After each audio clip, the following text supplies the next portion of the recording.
हमारे साथ पूरी क्रिकेट टीम है। अमूमन अंडर आर्म बॉलिंग हम लोग नहीं देखते हैं, ये कुछ अलग है। और ब्लाइंड क्रिकेट में ये कैसे खेला जाता है? Right arm over the wicket, B3 category, running ball into you.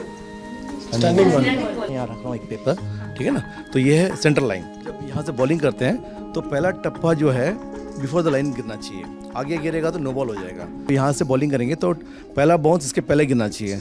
या डालिए एक बार बॉल, ये गुड बॉल है, सीधा विकेट के पास गया। ये जो टेक्निक आप बता रहे हैं, ये चीज़ें बेसिक लेवल पे तो स्कूल में या कहीं भी ऐसी चीज़ें तो बताई नहीं जाती होंगी, बहुत टेक्निकल है ये।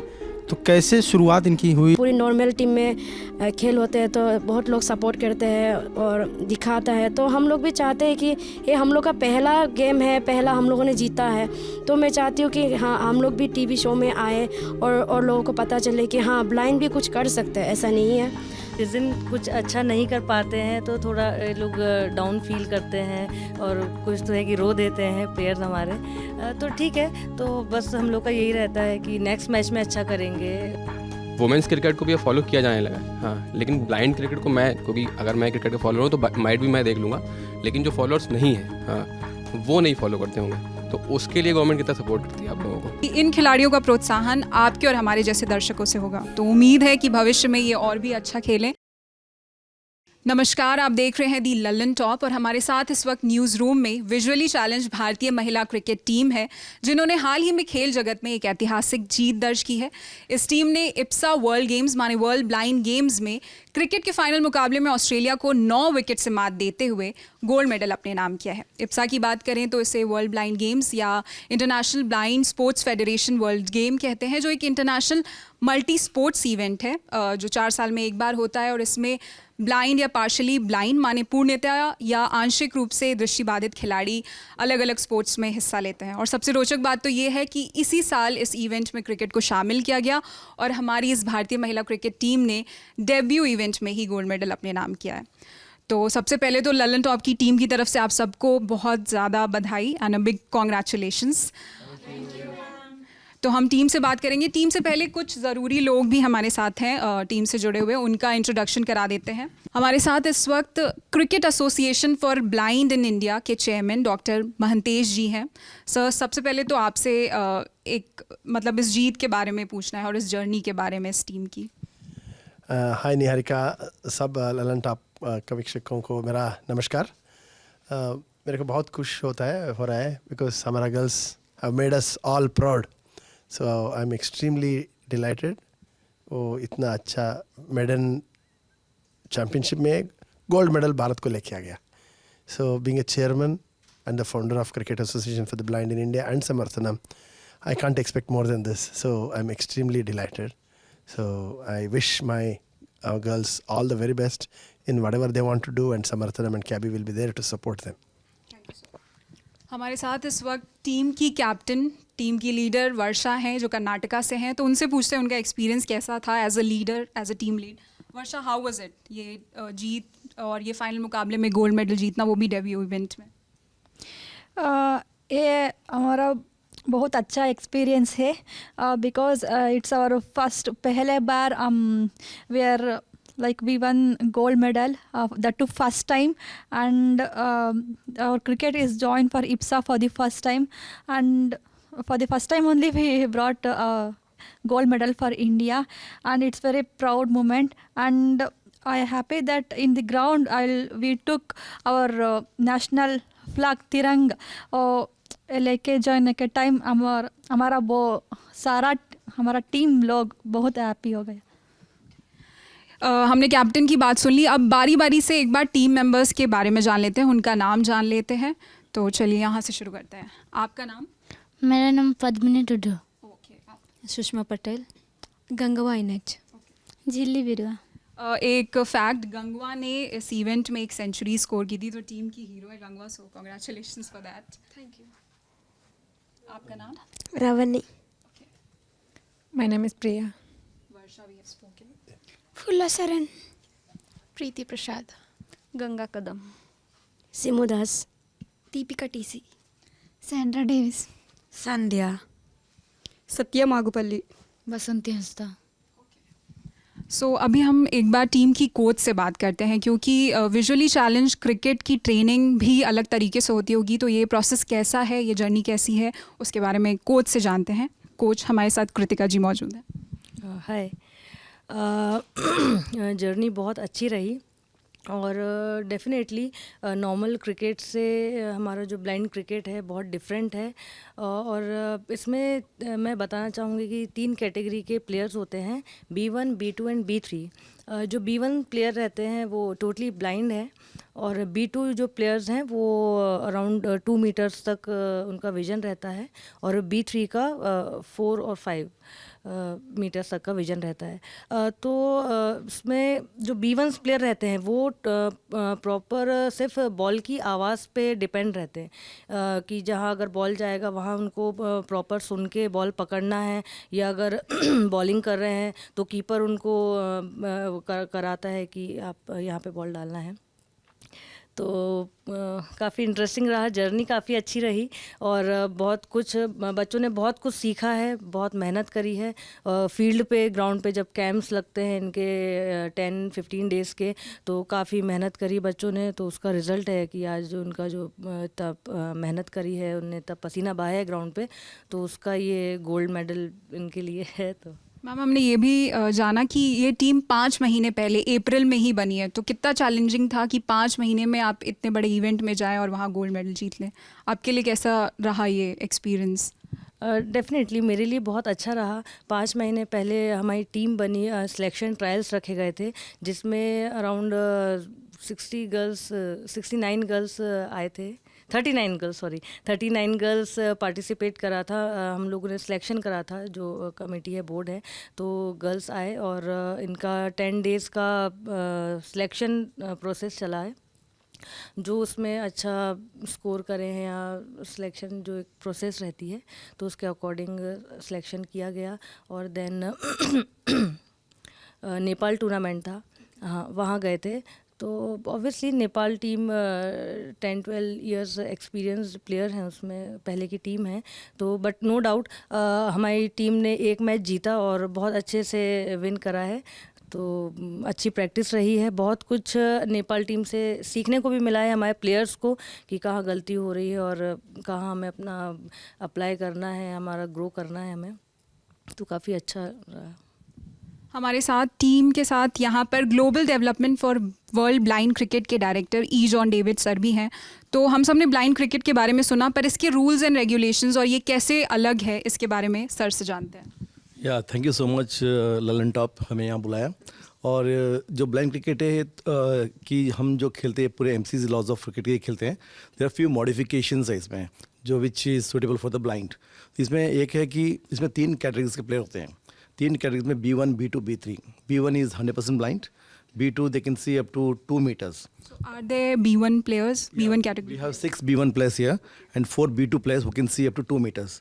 और B3 कैटेगरी जो है उनको 6 मीटर तक दिखता है। तो ये है 3 कैटेगरी है और उसमें और 2 डिफरेंस क्या है कि एक तो बॉल है जो आपको वर्षा एक बार शेक करके दिखाओ, या वो बॉल है, और ऑडियो बॉल है, वो हार्ड प्लास्टिक होता है और अंदर बॉल बेरिंग्स होती हैं जिसका वेट है 84 से 87 ग्राम्स है। और इसमें मेटल भी जो होते हैं, वुडन स्टम्प्स नहीं होती हैं, मेटल स्टम्प्स होती है। क्यों मेटल स्टम्प्स क्यों है कि टेक्निकली जैसे कि बैट और to difference the sound between the bat and the stumps, क्योंकि अभी बैट पे अगर टक करके आवाज़ आता है और मेटल स्टम्प में अगर जब बॉल होता है टन, तो हमारे B1 प्लेयर्स की पहचान कहीं भले वो बाउंड्री पे फील्डिंग करें और बॉल का आवाज़ में पहचान कि बैट से लगा है या विकेट पे लगा है। तो ये डिफ्रेंशिएट है। और इसमें 40% ऑफ ओवर्स जो है, 40% ओवर पूरे B1 ने करने कंपलसरी है। और इसमें कॉम्बिनेशन ऑफ द गेम के जो 11 खिलाड़ी हैं, इसमें 3 भाग जैसे B1, B2, B3। B1 को मिनिमम 4 खेलने कंपलसरी है और B2 3 है और B3 मैक्सिमम 4 खेल सकते हैं। बाकी आप कितने ही बढ़ाओ अप टू दैट लेवल, तो वो है। और बाकी इसमें क्या, बाकी सब रूल्स एंड रेगुलेशन से में वाइड से डिस्मिस, सब डिस्मिसेस इसमें हैं, LBW भी बहुत बोलते हैं। और बाकी और ये गेम अंडर आर्म खेला जाता है। और हम लोग का आइडेंटिफिकेशन भी है इसमें, जैसे B1 का सिंगल, आपने देखा होगा जब आप ऑब्जर्व किया होगा जर्सी नंबर्स भी ना, B1 का आइडेंटिफिकेशन होता है कि with the white wrist band, और हमने सिंगल डिजिट दिया। यहाँ पर तो नहीं है रिस्ट बैंड, लेकिन जर्सी नंबर सिंगल डिजिट है। B2 के लिए डबल डिजिट है, B3 के लिए ट्रिपल डिजिट है, और वाइट रिस्ट बैंड होगा B1 के लिए, B2 के लिए रेड रिस्ट बैंड होगा और B3 के लिए ब्लू रिस्ट बैंड होगा। और यही है। और सिलेक्शन प्रोसेस जैसे आपने सुना सब वही है कि हमने नेशनल टूर्नामेंट किया था जिसमें 16 टीम आई थी और 16 में लगभग 224 खिलाड़ियों में, जैसे कृतिका ने बोला कि हमने 39 प्लेस शॉर्टलिस्ट किए और उसमें से हमने फाइनल 17 टीम को चुना यहाँ पर। तो ये है रूल्स एंड रेगुलेशन। अब टीम के सदस्यों से भी बात करते हैं। हमारे साथ गंगवा हैं जिन्होंने सेंचुरी स्कोर की थी एक मैच में, तो उनसे जानते हैं उनका ये एक्सपीरियंस। गंगवा, आपने सेंचुरी स्कोर किया, कितना चैलेंजिंग था एक कड़ी टीम के सामने ये स्कोर करना? बहुत मुश्किल था, बट मैं पहली बार सेंचुरी मारना था इस बार। मैं नेशनल भी नहीं मारना था, बस इस बार बहुत अच्छा लगा था। वो भी इंटरनेशनल मैच में मैं सेंचुरी मार दिया।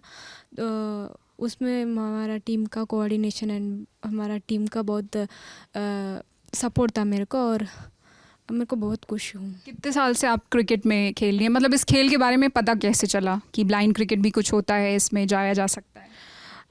मैं स्कूल में पढ़ रही थी, उस टाइम में पता चला, बट उस टाइम में मेरे को मौका नहीं मिला खेलने के लिए। और कॉलेज और कुछ करने के लिए आती है ना, उस टाइम में मेरे को पता चला ऐसा है। हमारा कर्नाटक में समर्थनम इंस्टीट्यूट है, वहाँ पे नेशनल कैंप रखता है और कैंप अटेंड कर दिया।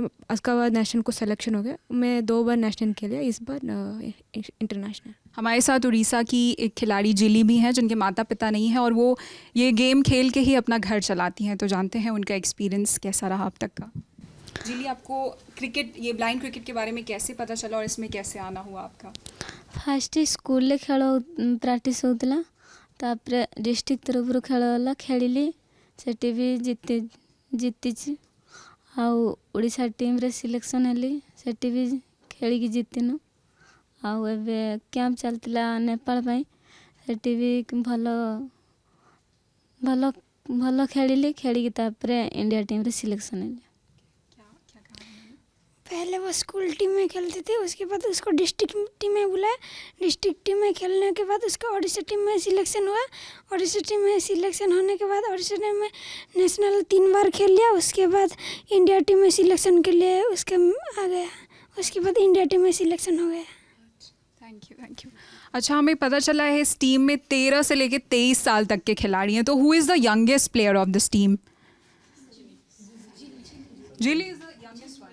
आप सबसे छोटे प्लेयर हैं, तो कैसा रहा? बाकी सारे सीनियर्स, किसी ने आपकी रैगिंग तो नहीं की? नहीं, सब इट वाज ऑल गुड।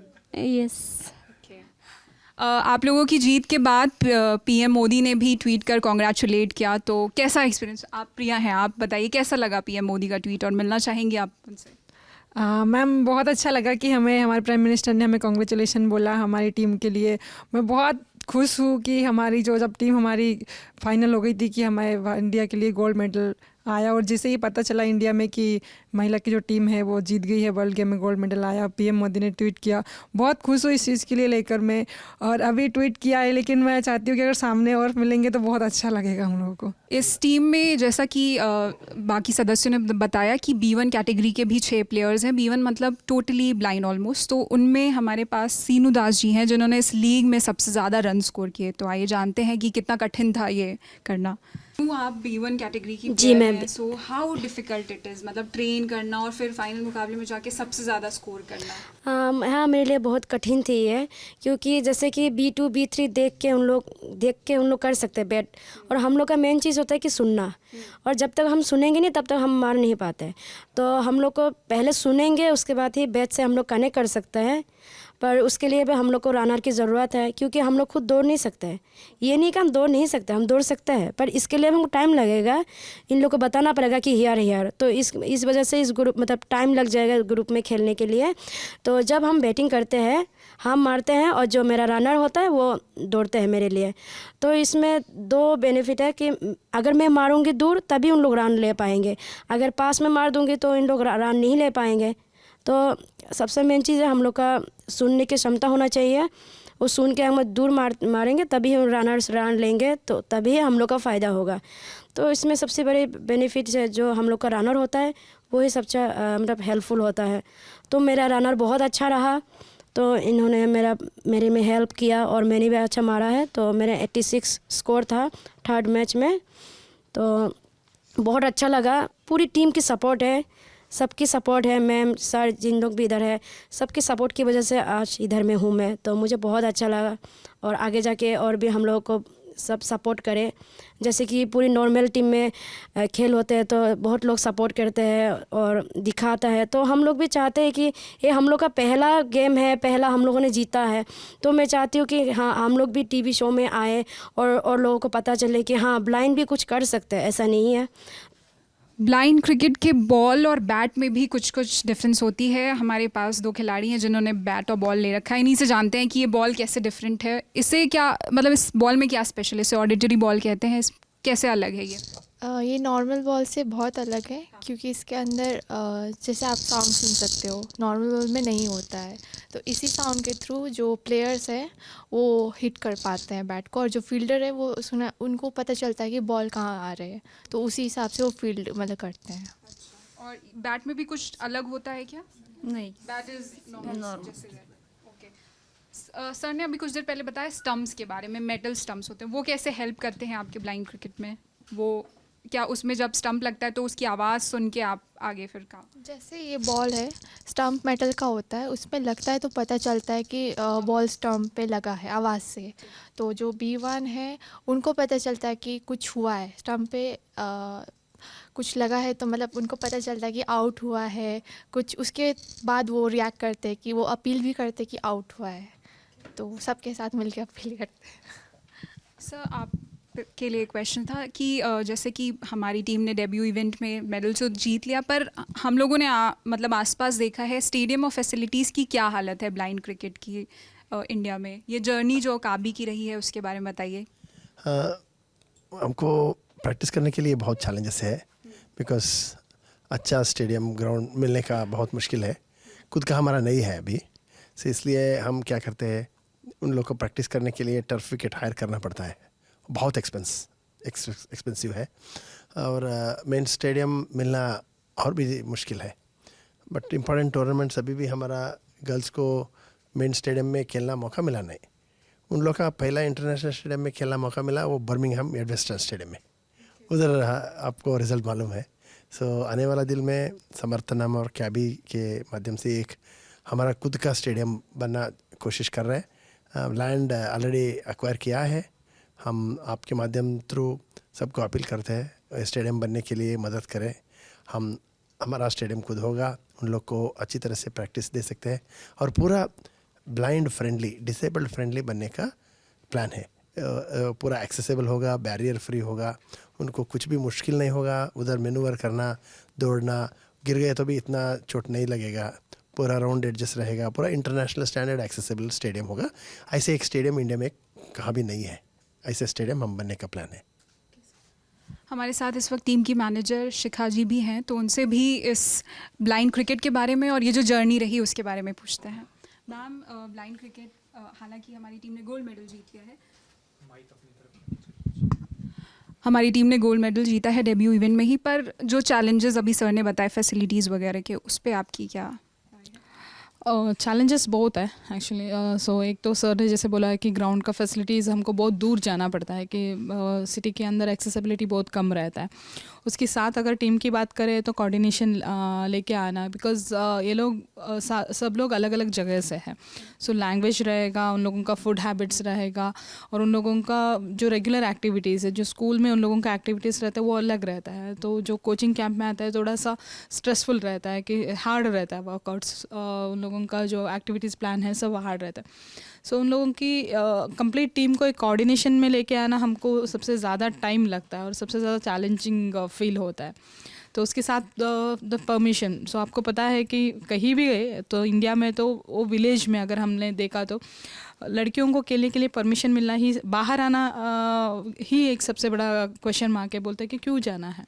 सो इस कंडीशन में हमको स्कूल को, उन लोगों को, पेरेंट्स को और कम्युनिटी को भी बहुत बार हमको कन्विंस करना पड़ रहा है। So this is all challenges we are facing. हमारे साथ पूरी क्रिकेट टीम है। अमूमन अंडर आर्म बॉलिंग हम लोग नहीं देखते हैं, ये कुछ अलग है। और ब्लाइंड क्रिकेट में ये कैसे खेला जाता है, क्या टेक्निक है इसकी, तो आइए उसके बारे में जानते हैं जॉन डेविड सर से और देखते हैं कि कैसे करते हैं हमारे प्लेयर्स। तो ये एक्चुअली जो पिच होता है सेम एज रेगुलर होता है, 22 यार्ड्स का पूरा होता है। अभी सपोज यहाँ पर अभी ये स्टम्प है, ठीक है ना, वहाँ पर शिका है, वो भी एक स्टम्प है। तो बीच में एक लाइन होता है जो कि 11 यार्ड्स में आता है। ये मैं यहाँ रख रहा हूँ एक पेपर, ठीक है ना। तो ये है सेंट्रल लाइन, ठीक है ना। बॉल देना 1 मिनट। और इसके बाद क्या होता है कि जब बॉलिंग करते हैं वहाँ से, तो जब यहाँ से बॉलिंग करते हैं तो पहला टप्पा जो है बिफोर द लाइन गिरना चाहिए। आगे गिरेगा तो नो बॉल हो जाएगा। तो आपको एक दिखाते हैं बॉल भी चाहिए, तो देखो अभी वो जैसे सेंट्रल लाइन है 11 यार्ड्स में होता है, 22 यार्ड्स का जो पिच है, तो इसमें ये 11 यार्ड्स का लाइन है बीच में। तो यहाँ से बॉलिंग करेंगे तो पहला बाउंस इसके पहले गिरना चाहिए। या डालिए एक बार बॉल, ये गुड बॉल है, सीधा विकेट के पास गया। अब वहाँ से ओके, अब अगर लाइन के आगे गिरता है वो नो बॉल हो जाएगा, ये नो बॉल है। तो ये है इसका सिस्टम। तो और हर चीज़ ऑडियो सिग्नल, जैसे कि बैट्समैन को हमेशा रेडी पूछते हैं कि जब B1 बॉलर जब बॉलिंग करते हैं, बैट्समैन जब रेडी बोलेगा तो ये रेडी पूछते हैं, रेडी बैट्समैन येस बोलते हैं। तो उससे मालूम पड़ता है कि B1 को डायरेक्शन कहाँ पर इनको बॉलिंग करना है। और इसमें कीपर का अहम रोल होता है कि जो पीछे से बोलते हैं बॉलर रेडी बोलते हैं ना, कीपर पूछते हैं तो हियर हियर हियर करके बोलते हैं। तो ऑडियो सिग्नल्स काफ़ी है। और विकेट कीपर का रोल इतना होता है कि वो फील्ड भी समझ जाते हैं कि मैं किस पोजीशन है। अगर सपोज बोला अगर ठीक है भाई गंगा आप मिड ऑफ में जाओ, हाँ, या हमारे B1 प्लेयर जैसे सिमू आप थर्ड मैन में जाओ, तो विकेट कीपर के पोजीशन के हिसाब से वो लोग वहाँ पहुँच जाते हैं। तो इन लोगों पोजीशन भी एजुकेट किया जाता है काफ़ी। तो ये है। और डबलिंग ऑफ रन्स क्या होता है, हमने ये सुना कि ब्लाइंड। तो B1 कैटेगरी अगर जो भी रन बैट से स्कोर करता है, 1 रन के तो डबल होता है, 2 होता है, 2 के 4 होते हैं, 3 के 6। तो ये B1 कैटेगरी के लिए है। और only run with the bat. बस वो नो बॉल पे अगर चौका लग गया तो एक ही होगा नो बॉल का, लेकिन बैट के 8 रन हो जाएंगे। तो ऐसा है। तो only runs with the bat will be doubled. और हम आपको एक डेमो दिखाएंगे। आइए यहाँ पर गंगा, आप बैट कीजिए। यहाँ पर बैटर तैयार है और बॉलर भी तैयार है। तो यहाँ से सुषमा बॉलिंग करेगी, वहाँ पर गंगा बैटिंग करेगी, पीछे विकेट के पास सत्या है। सो या आप पूछ लीजिए, फील्डर्स रेडी जो भी है। Ready fielder? Yes. Ready keeper? Yes. Ready bat? Yes. बच्चे तो ये आगे गिरी तो ये नो बॉल। लड़कियों ने भी बोला होगा नो बॉल ना, जब B1 है इन लोगों ने बोला, क्योंकि उनको मालूम बॉल हवा में थी। अच्छा, और उन्होंने आवाज़ सुन के बता दिया। जी जी, हवा में गई तो मालूम पड़ जाता है इससे। Over the wicket. प्रिया, आपने एक टेक्निकल पॉइंट बताया, आपको कैसे पता चला कि ये नो बॉल थी? एक्चुअली मैम जब उन्होंने बोला कि रेडी बैट और प्ले, तो हम रेडी बैट प्ले से बोलने से पहले एम्पायर को बोलते हैं कि हम कौन सा हैंड से बॉलिंग करेंगे। राइट हैंड से करते हैं तो right arm over the wicket और अपना कैटेगरी बताते हैं। जैसे मैं B1 हूँ तो मैं बोलूँगी right arm over, B1 category standing bowling. अगर B2 B3 है तो उनको रनिंग बॉलिंग करना है तो अपना हैंड का साइड बता के रनिंग या स्टैंडिंग बॉलिंग जो भी उनको करना होता है, ये हमको बॉलिंग से पहले बताना पड़ता है। अच्छा, तो ये हर बॉल करने से पहले आपको बताना है? देखो अच्छा, अभी एक बार बताएं अपने ओवर की शुरुआत। अभी इस बार बॉलर ने बता दिया, नेक्स्ट टाइम अगर वो एक ओवर छोड़ के वापस आएगी ना, बताने की जरूरत नहीं। अगर if she is change and वो साइड चेंज कर रहे तो बताना पड़ता, नहीं तो अगर वो सेम कंटिन्यू कर रहे तो वो तो रेगुलर क्रिकेट में वही रूल है। यस, डालो अभी बॉलिंग करो। Right arm over B3 bowler standing bowling. Right arm over the wicket B3 category running bowling to you. जैसे कि आपने देखा कि बॉलर ने पहले ही बता दिया अंपायर को कि वो कौन सी बॉल डालने वाले हैं, ये मैंडेटरी होता है, तो अब वो बॉल डालेंगे। यार रनिंग का जगह भी नहीं है तो स्टैंडिंग बॉलिंग बोला है। रनिंग की जगह नहीं है स्टूडियो में, तो स्टैंडिंग बॉल। यस यस, या डालिए। या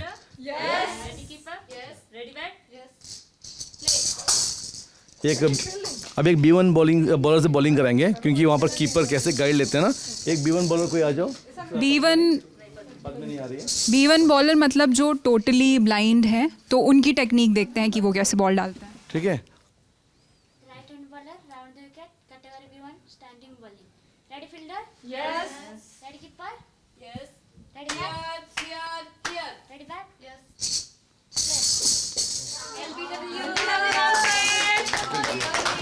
तो हमारे स्टैंडिंग बॉल डालते हुए भी उन्होंने LBW डाल दिया, तो काफ़ी मज़ेदार था ये देखना। ये था कि the difference between the sound है ना, अभी बैट पे आवाज़ नहीं आया, बैट पे लगाने उसके पैर पे लगा, मालूम पड़ गया, जूते पे लगा, तो टक धुप और टन, ये 3 है।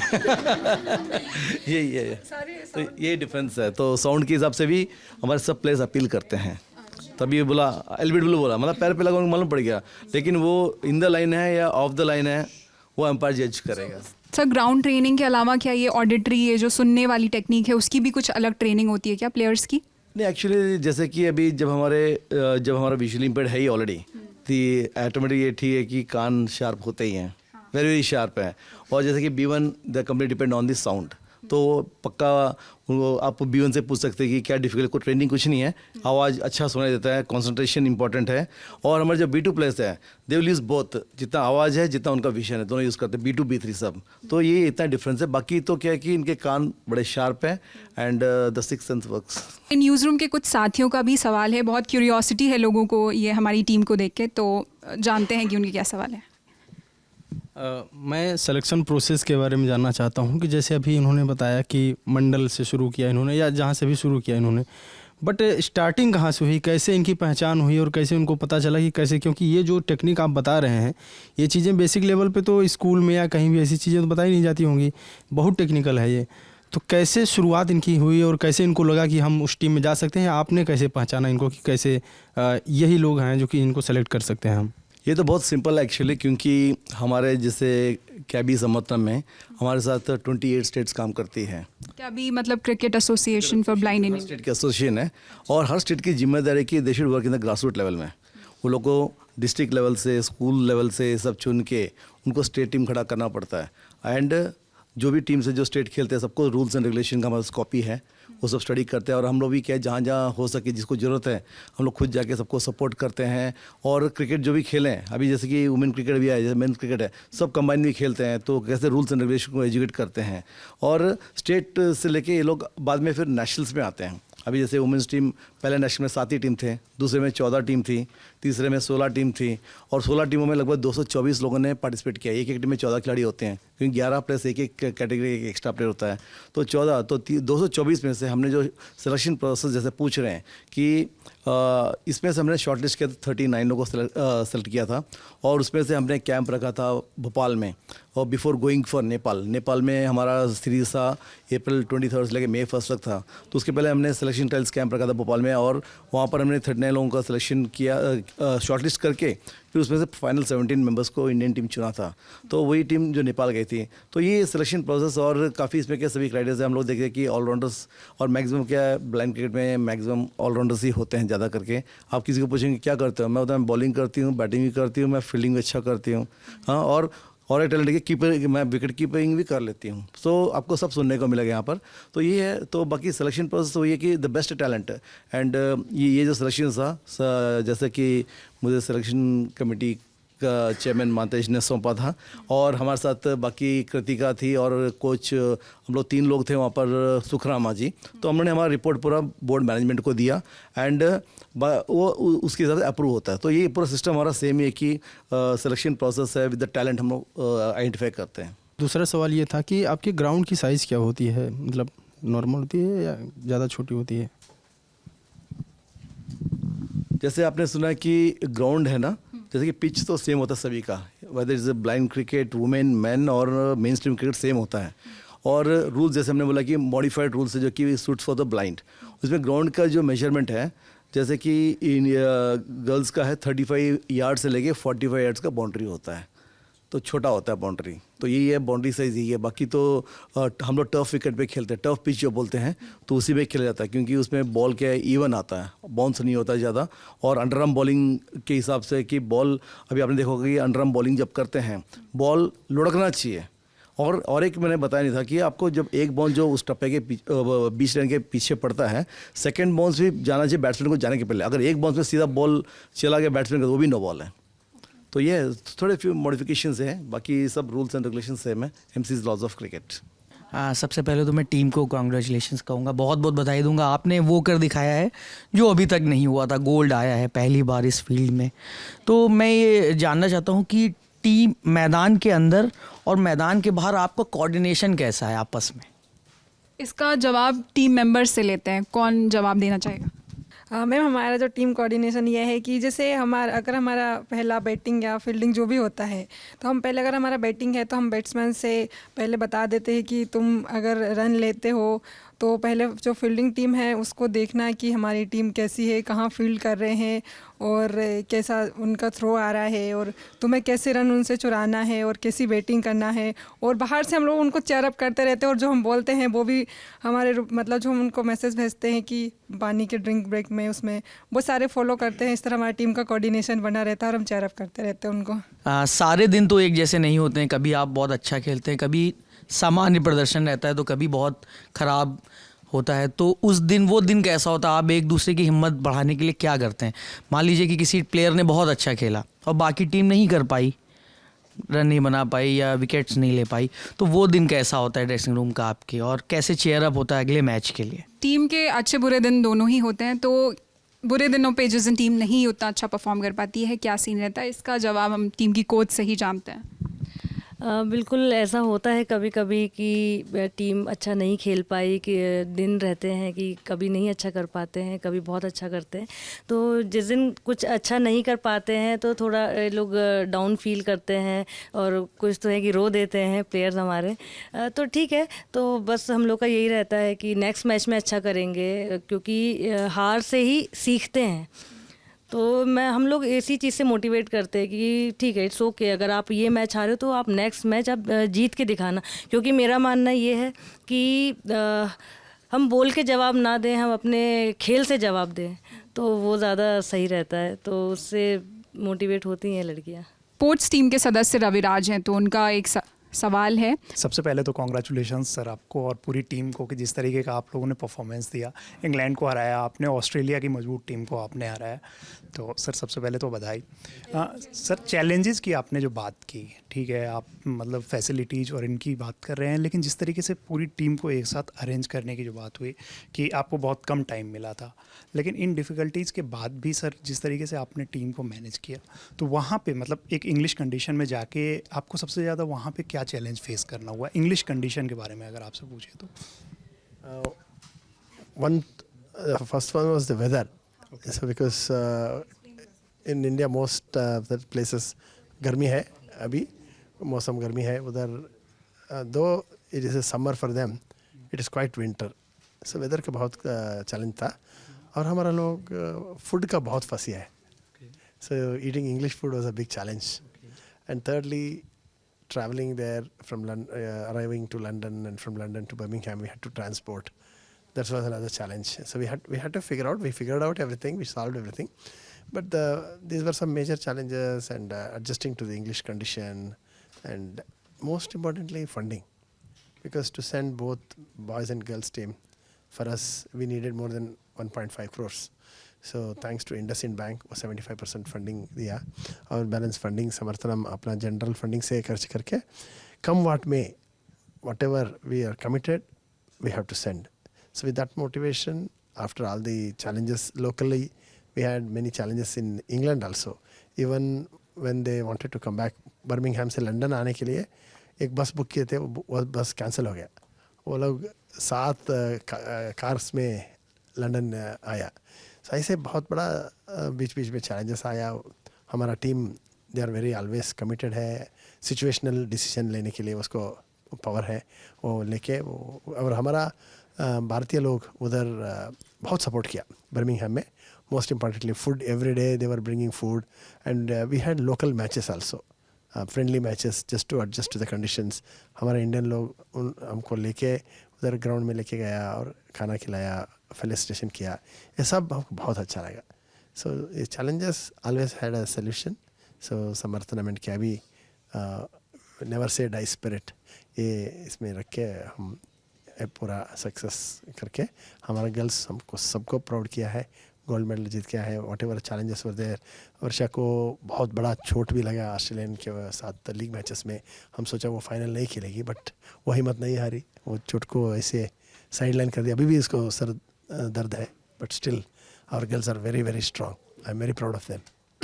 ये क्वेश्चन शिखा मैम आपसे है कि जिस तरीके से इंडियन टीम फाइनल तक पहुंची, उससे पहले आपने इंग्लैंड को हराया था, फाइनल में आपके सामने ऑस्ट्रेलिया की टीम थी, तो एक वो नाम जो आ जाता है क्रिकेट में कि ऑस्ट्रेलिया, तो वो एक जो प्रेशर होता है, तो उससे पहले एक रात पहले जो फाइनल से एक रात पहले की चीज़ थी, उस टाइम पे मतलब टीम किस तरीके से थी, क्या प्रेशर सिचुएशन, कैसा लग रहा था इन लोगों को, और फिर इन लोगों को मैनेज करना आपके लिए कैसा रहा था? एक्चुअली जैसे यहाँ से पहले बार गए थे तभी इन लोगों को थोड़ा सा प्रेशर ज़्यादा ही था। हम लोगों ने जैसे कोचिंग कैंप में शुरू किए तो उन लोगों को प्रिपेयर करने के लिए हम हमेशा कोई भी टीम हो उसके बारे में हम स्टडी करते हैं कि टीम कैसा है, उसके बारे में जो भी इंफॉर्मेशन मिलता है हम ले लेते हैं, जो हमारा सीनियर्स है उन लोगों से पूछ लेते हैं।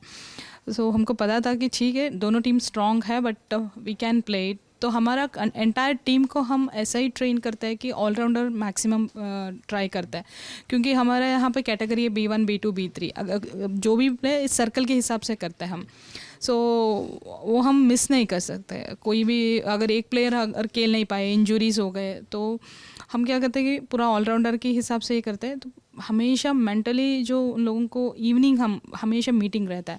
सो पहले कोच, मैनेजर और हमारा कैप्टन तो डिस्कशन करते हैं कि क्या कर सकते हैं, कल का प्लान क्या होता है, एक स्ट्रैटेजी बनाते हैं। अगर कोई आउट हो गए तो नेक्स्ट कैसे उसको हम बचा सकते हैं, हम कैसे उसको रन्स को कवर कर सकते हैं। सो हमेशा ये पहले प्लानिंग्स रहता है और हम इवनिंग मोटिवेट करते हैं बच्चों को, yes this is what we have to do. अगर कुछ भी नेगेटिव में गए तो don't be feel like cricket is a ball game. So हम लास्ट बॉल तक भी खेल सकते हैं। सो वो एक स्ट्रेंथ, मेंटल स्ट्रेंथ पहले हो जाता है। उसके बाद गेम के बारे में डिस्कशन होता है उन लोगों की। अगर हम लोगों को लगा कि कोई प्लेयर थोड़ा सा वीक है, अगर थोड़ा सा डाउन है, सो उन लोगों से पर्सनली बात करते हैं, 1-to-1 बात होता है, 1-to-1 ट्रेनिंग भी होता है। So this is what we always plan.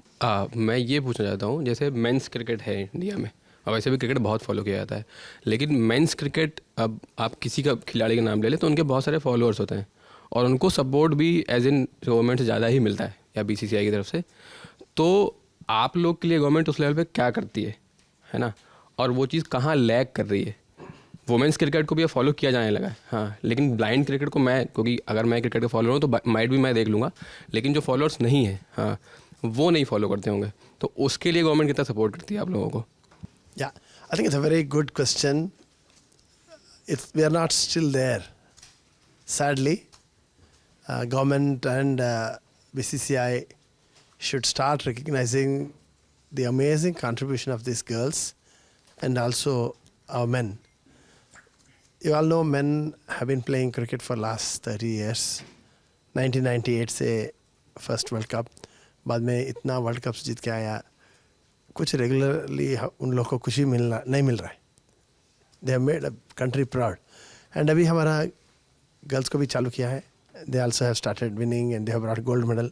I think it's time for BCCI and government of India, ministry of sports, please recognise and start giving deserving rewards for our players. So I appeal to Government of India and BCCI, Ministry of Sports, Government of India, to recognize this team's contribution. Let us not have any discrimination. I feel it is their right to request support, not request, demand rather. So I sincerely urge both the bodies so that support can be regular to them. They can focus on the game and their future is restored. So that's what I want to request. Unfortunately, we are not there. We are not getting anything from BCCI and our government regularly. So nothing started yet. As our captain said, it's time that BCCI and Honorable Minister Shri Anurag Thakur Sahab announces something for these girls, something for boys. That will further motivate them, that will keep their spirits high so that they can continue to bring laurels to the country and hoist our tricolour flag, not only in India, even outside the country. I want to say something. We brought the gold medal for India. So we want more viewers and all. And we want minister support. I hope that our minister, sports minister, will not make injustice for us. Till now they didn't announce anything. We are waiting for their announcement. And BCCI support हमको चाहिए, so recognize चाहिए, and सब लोग हम team को support करो. और I like to say that TV channels में हमारा match they have to like show our match and encourage करो, हमको सपोर्ट करो। और हमारा पास like funds like any corporate companies and governments and BCCI हमको फंड्स ज़रूर चाहिए। So if they get more sponsorship, our KABE will organize more and more matches for us. If they organize, we will play well and we try to bring more gold medals for our India. तो sir के शब्दों में ही इस बातचीत को अंत करते हैं। जैसा कि टीम की कैप्टन वर्षा ने भी कहा कि इन्होंने एक ऐतिहासिक जीत तो दर्ज कर ली है, पर अभी भी इन्हें और ब्लाइंड क्रिकेट को बहुत सारे सपोर्ट फंड्स की ज़रूरत है। नेताओं राजनेताओं ने ट्वीट्स कर दिए, पर उनका काम वहीं ख़त्म नहीं होना चाहिए। उन्हें आगे बढ़कर इन खिलाड़ियों को प्रोत्साहित करना चाहिए। इन्हें जो फैसिलिटीज़ चाहिए वो सब मुकम्मल तरीके से इन्हें हासिल हो, हम यही आशा करते हैं। और सबसे ज़रूरी है कि इन खिलाड़ियों का प्रोत्साहन आपके और हमारे जैसे दर्शकों से होगा। तो उम्मीद है कि भविष्य में ये और भी अच्छा खेलें, हम इन्हें प्रोत्साहित करते रहें। और आपको ये बातचीत कैसी लगी हमें ज़रूर कमेंट करके बताइएगा। इसी के साथ इस बातचीत को अंत करते हैं। देखते रहिए दी ललन टॉप। शुक्रिया।